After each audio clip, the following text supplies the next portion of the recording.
Hello everyone. नमस्कार आप सभी को। उम्मीद करता हूँ आप सभी फिट एंड फाइन होंगे। दोस्तों, आज के वीडियो में 18 जनवरी 2024 के इंपॉर्टेंट करंट अफेयर डिस्कस करेंगे। न्यूज़ सभी इंपॉर्टेंट है, इसलिए वीडियो को बहुत ध्यान से देखिएगा। करंट अफेयर की पीडीएफ स्टैटिक जीके के साथ आप मेरे टेलीग्राम ग्रुप से डाउनलोड कर सकते हैं।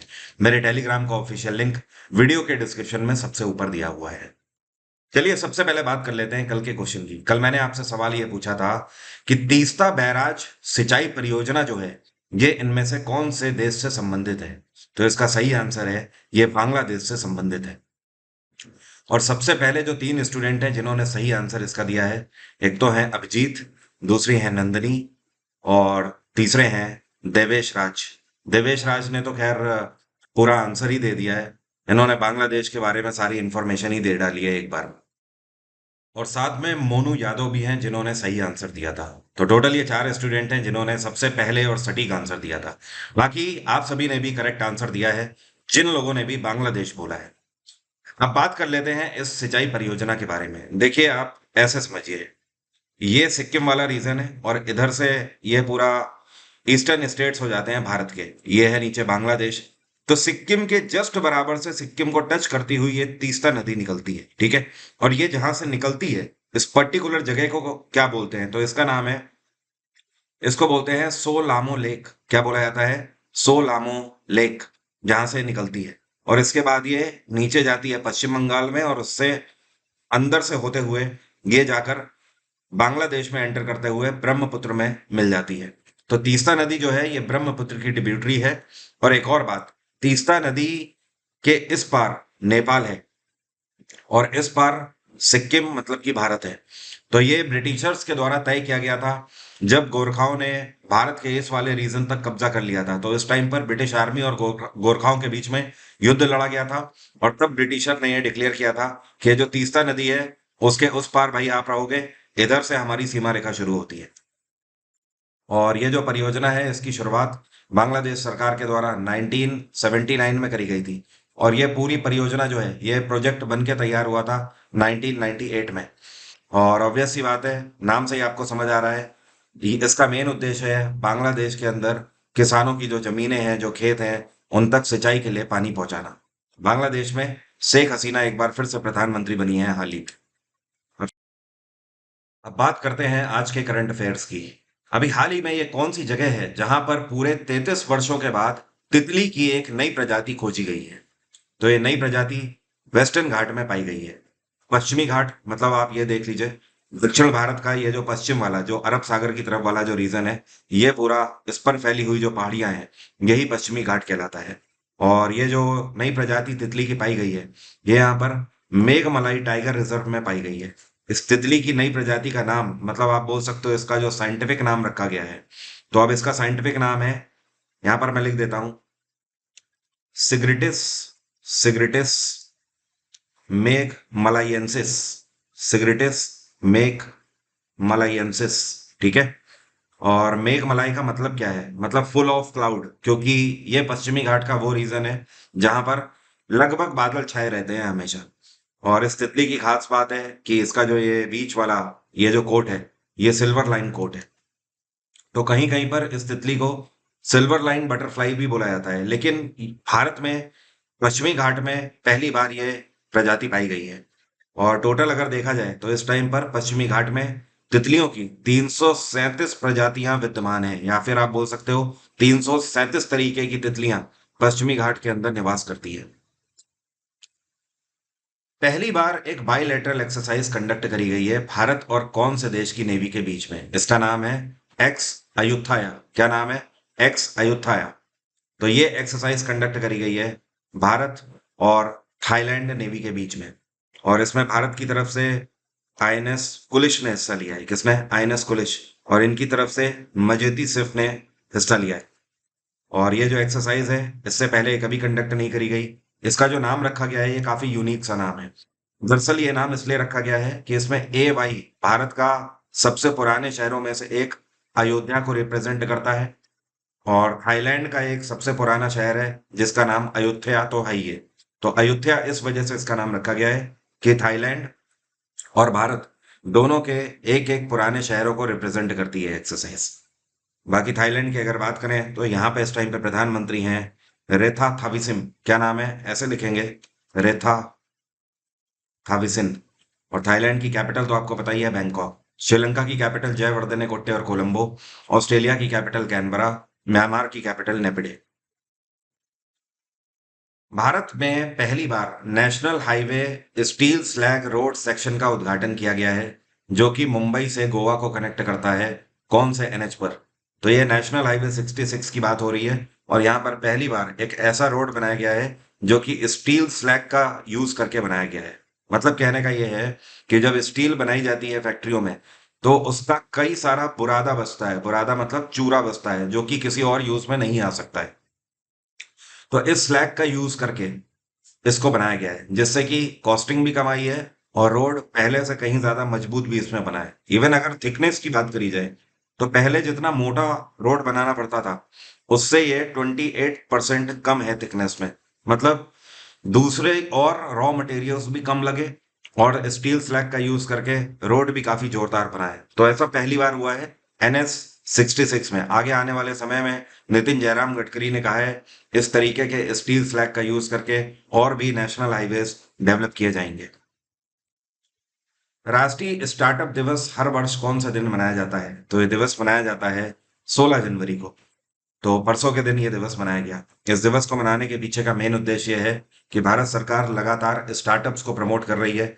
मतलब छोटे लघु उद्योग, मध्यम उद्योग करने वाले जो लोग हैं, उनको सरकार की तरफ से सब्सिडीज प्रोवाइड करी जा रही है। सरकार चाहती है कि आप अपना खुद का व्यापार करना शुरू करिए। और ये जो दिवस है, ये पहली बार कब मनाया गया था? साल 2022 में इसको पहली बार मनाया गया था। तो इस बार इसका तीसरा संस्करण आयोजित किया गया। प्रधानमंत्री नरेंद्र मोदी ने खुद इसको लॉन्च किया था। अभी हाल ही में ताइवान के नए राष्ट्रपति कौन बन गए हैं? तो जो आपको पिक्चर में दिखाई दे रहे हैं, इनका नाम है विलियम लाई। और इनको एक और नाम से जाना जाता है। इनका दूसरा नाम है लाई चिंगते। क्या नाम है? लाई चिंगते। और सबसे पहले अगर बात करें तो 1998 में इनको ताइवान की प्रेसिडेंसी में लॉ मेकर के रूप में इलेक्ट किया गया था। उसके बाद साल 2010 में ये वहां के मेयर भी बने एक शहर से। और इस तरीके से आप देख सकते हो इनका जो राजनीतिक करियर है काफी लंबा रहा है, और अब जाकर ये ताइवान की सत्ता के प्रमुख दावेदार बने हैं। विलियम लाई जो हैं, अब इनके सामने सबसे बड़ी चुनौती है कि ये ताइवान को चाइना की इंटरफेरेंस से कैसे दूर रखें, क्योंकि ताइवान और चाइना के बीच में काफी झड़प पहले भी हो चुकी है। और चाइना लगातार ताइवान के आसपास पड़ने वाला जो रीजन है, उन सभी रीजन्स को खुद के लिए कंडेम भी करता है, उन पर दावा भी करता है। अभी कुछ टाइम पहले तो वॉर तक की स्थिति पैदा हो गई थी ताइवान और चाइना के बीच में। हालांकि उस टाइम पर ताइवान की जो सरकार है, इन्होंने चाइना से लोहा लेना ही सीधा सीधा अपना डेस्टिनी समझा था। ताइवान उस टाइम पर 1 इंच भी पीछे नहीं हटा था। तो ये अपने आप में इनके लिए चैलेंजेस होंगे कि ये चाइना के इंटरफेरेंस को कैसे बचा पाते हैं। और ध्यान रखना है आपको, अभी हाल ही में फ्रांस के नए प्रधानमंत्री कौन बने हैं, जिन्होंने एलिजाबेथ बॉर्न को सक्सीड किया है? इनका नाम है गैब्राइल एटेल। क्या नाम है? गैब्राइल एटेल। कल भी मैंने आपसे ये पूछा था।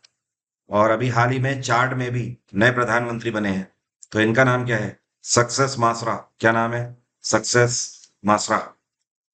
खैर, मैंने पीडीएफ में मेंशन कर दिया है, आप देख लीजिएगा उन सभी को। अभी हाल ही में एक सर्वे किया गया, और इस सर्वे में पता लगा कि दुनिया का एक कौन सा देश है जिस देश की जनता अपनी सरकार पर सबसे ज्यादा भरोसा करती है। तो पहले तो आपको बता दूं, ये रिपोर्ट कब लॉन्च करी गई है। इसको अभी हाल ही में वर्ल्ड इकोनॉमिक फोरम जो आयोजित किया जा रहा है 2024 का, उसमें लॉन्च किया गया है इस रिपोर्ट को। इस रिपोर्ट को बनाने वाली जो कंपनी है, इसका नाम है एडलमैन ट्रस्ट बैरोमीटर। और इस रिपोर्ट में बताया गया कि दुनिया का ये देश कौन सा है। तो ये है सऊदी अरेबिया।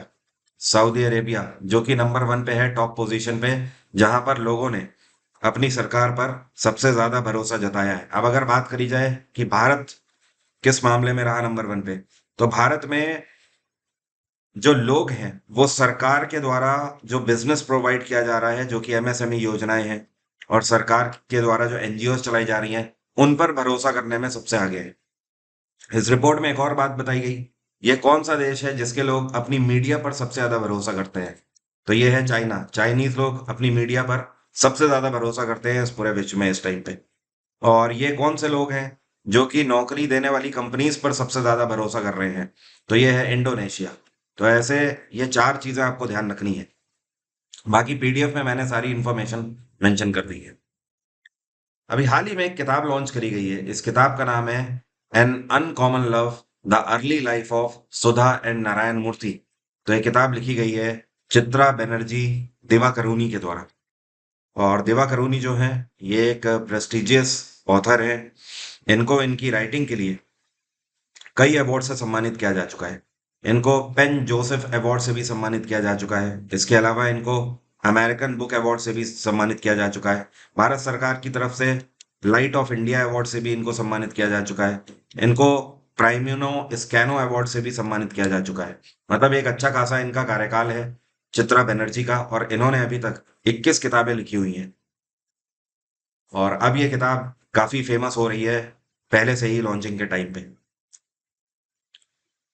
अभी हाल ही में वर्ल्ड इकोनॉमिक फोरम की 54वीं एनुअल मीटिंग जो है इसका उद्घाटन कहाँ पर किया गया है? तो इस बार 54th edition World Economic Forum का ही कॉन्फ्रेंस का ये आयोजित किया जा रहा है स्विट्जरलैंड के दावोस में।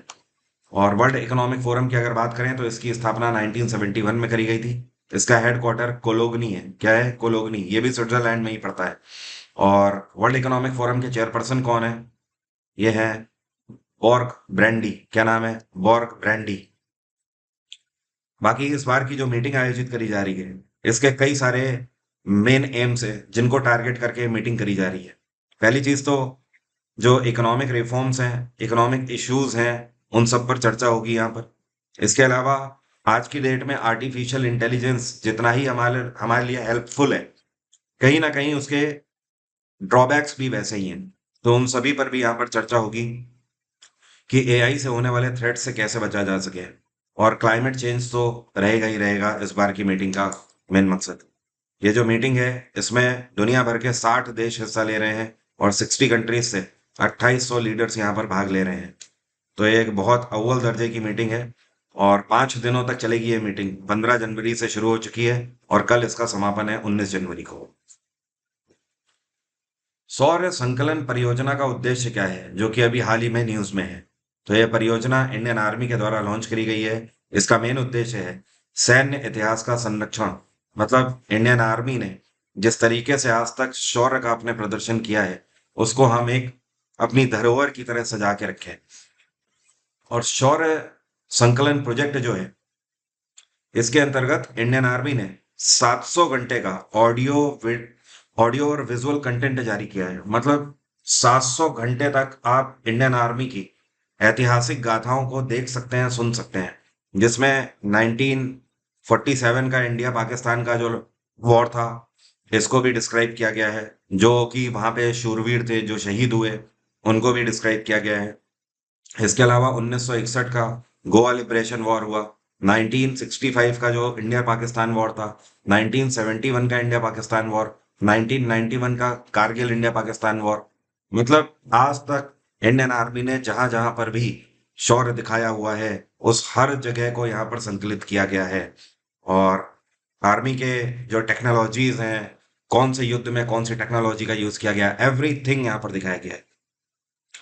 और जो ये लॉन्च किया गया है इसको लॉन्च किया गया है आर्मी वॉर कॉलेज से। आर्मी वॉर कॉलेज कहाँ पर है? ये मध्य प्रदेश में माहो में पड़ता है। कहाँ पर? माहो।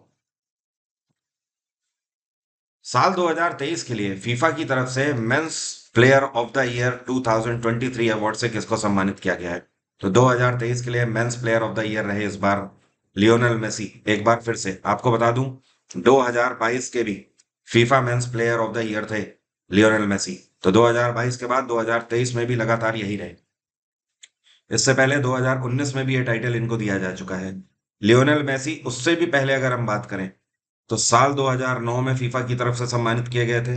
2010 में, 2011 में, 2012 में और 2015 में। मतलब टोटल अगर बात करी जाए तो पिछले 4 सालों में 3 बार सम्मानित हुए हैं। उससे पहले 5 बार। मतलब ये रिकॉर्ड है अपने आप में। आज तक का कोई भी ऐसा फुटबॉलर नहीं हुआ है जिसको फीफा की तरफ से men's player of the year से सम्मानित किया गया है 8 बार। और इसमें अगर विमेंस की हम बात करें तो विमेंस में ये जो खिलाड़ी हैं इनका नाम है एटना बोनामैती। क्या नाम है? एटना बोनामैती। और ये कहाँ की खिलाड़ी हैं? ये स्पेनिश खिलाड़ी हैं। ये रही women's player of the year 2023। और लियोनेल मेसी तो आप जानते ही हैं, अर्जेंटीनी खिलाड़ी है।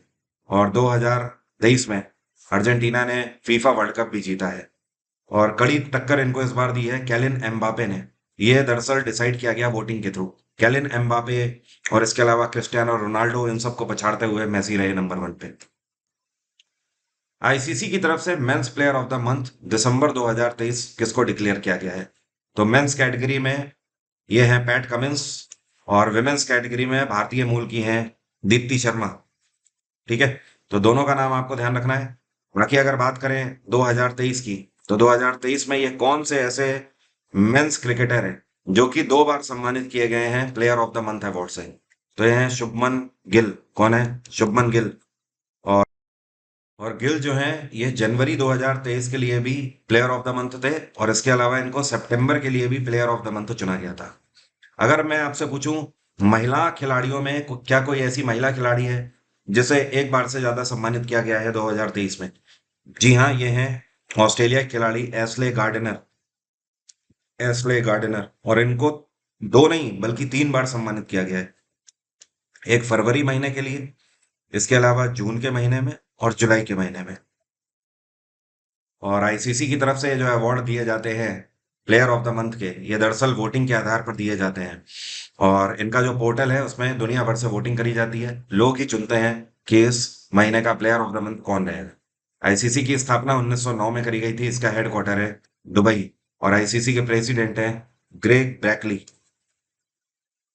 अभी हाल ही में इंडियन नेवी में कंट्रोलर पर्सनल सर्विसेज की पोजीशन किसने संभाली है? तो ये हैं vice admiral Gurcharan Singh.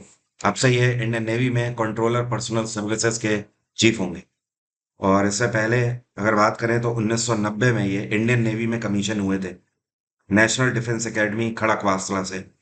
Apart from this इन्हें काफ़ी लंबा चौड़ा एक्सपीरियंस है नेवल शिप्स के अंदर, जैसे कि प्रहार में ये काम कर चुके हैं और इंडियन नेवल शिप ब्रह्मपुत्र में काम कर चुके हैं। इनकी जो स्पेशलिटी है ये मिसाइल्स इन गनरी है, मतलब अटैकिंग फील्ड इनकी स्पेशलिटी है। और इसके अलावा ये होल सोल कमांड ले चुके हैं आईएनएस विद्युत की, आईएनएस खुकरी को भी ये होल सोल कमांड कर चुके हैं, और आईएनएस कोची को। तो इतना रिच एक्सपीरियंस है, इसी वजह से कंट्रोलर पर्सनल सर्विसेज के चीफ बने हैं इंडियन नेवी में। अब मेरा आज का सवाल आपसे, आप में से कितने लोग बता सकते हैं ग्रेट सैंडी डेजर्ट जो है ये कौन से देश में स्थित है? ऑस्ट्रेलिया, मिस्र, संयुक्त अरब अमीरात या फिर अमेरिका? और अगर आप 2024 के किसी भी एग्जाम की तैयारी कर रहे हो, चाहे वह एसएससी का एग्जाम हो, चाहे वो राज्य का कोई भी एग्जाम हो, चाहे आपका पीसीएस का एग्जाम हो, तो आप मेरा फाउंडेशन बैच अवेल कर सकते हैं एग्जाम इंजन एप्लीकेशन से। इस बैच में history, polity, geography, science, economics, computer और पिछले 5 सालों के पीवाईक्यूज, ये सब कुछ मैंने कवर किया हुआ है। इस बैच की मदद से आप इन सभी एग्जाम्स में मैक्सिमम स्कोर कर सकते हैं। इसके अलावा लाइव बैच मेरा चल रहा है स्टैटिक जीके का, आप इसे भी अवेल कर सकते हैं एग्जाम इंजन में। अगर आपको डिस्काउंट चाहिए तो आप sscgsguru@gmail.com पर हमें मेल कर सकते हैं, और अपना कॉन्टेक्ट नंबर आप जरूर वहां पे मेंशन करें। टीम हमारी आपसे कोऑर्डिनेट करके आपको डिस्काउंट प्रोवाइड करा देगी। अपार्ट फ्रॉम दिस आप सिर्फ हिस्ट्री, पर्टिकुलर पॉलिटी, इस तरीके के बैचेस भी ले सकते हैं। एग्जाम इंजन में आपके लिए बहुत कुछ है, एक बार जाइए और अवेल करके देखिए। आज की बात यहीं तक रहेगी। Thank you so much, have a nice day, take care, bye bye, आपका दिन मंगलमय।